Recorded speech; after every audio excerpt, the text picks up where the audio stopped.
সত্যি ম্যাম, আপনার মতো ম্যাম পৃথিবীতে আছে দেখেই হয়তো বা এখনও পৃথিবীটা এতটা সুন্দর।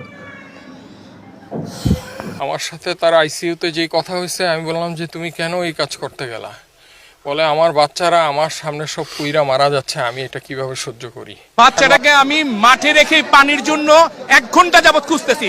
একটা পানির 2 লিটার পানির বোতল 600 টাকা দাম চাইছে আমার কাছে। 600 একটা 2 লিটার পানির বোতল, 2 লিটার পানির দাম 600 টাকা চাইছে আমার কাছে। 600 কিভাবে সম্ভব? আপনি বলেন কিভাবে সম্ভব? এটা আমাদের দেশে সম্ভব।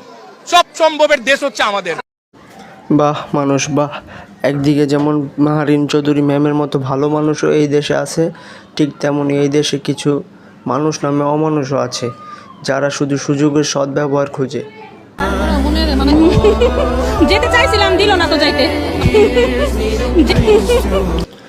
ওনার হাসিটা দেখেন, যার যায় শুধু সেই বুঝে স্বজন হারানোর বেদনা।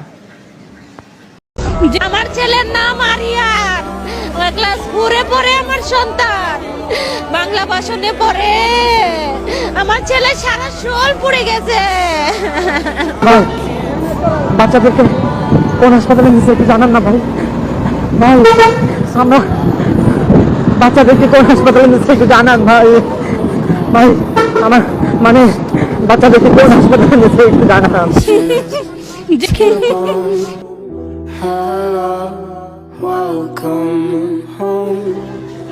এরা শুধু দেখতে শুনতে মানুষের মতো মানুষ, কিন্তু এদের মনুষ্যত্ব আসলে মনুষ্যত্বের জায়গায় নাই। এরা আমাদের মতো মানুষ হইলেও এদের ভিতরে মনুষ্যত্ব ছেটে ফোটাও নাই।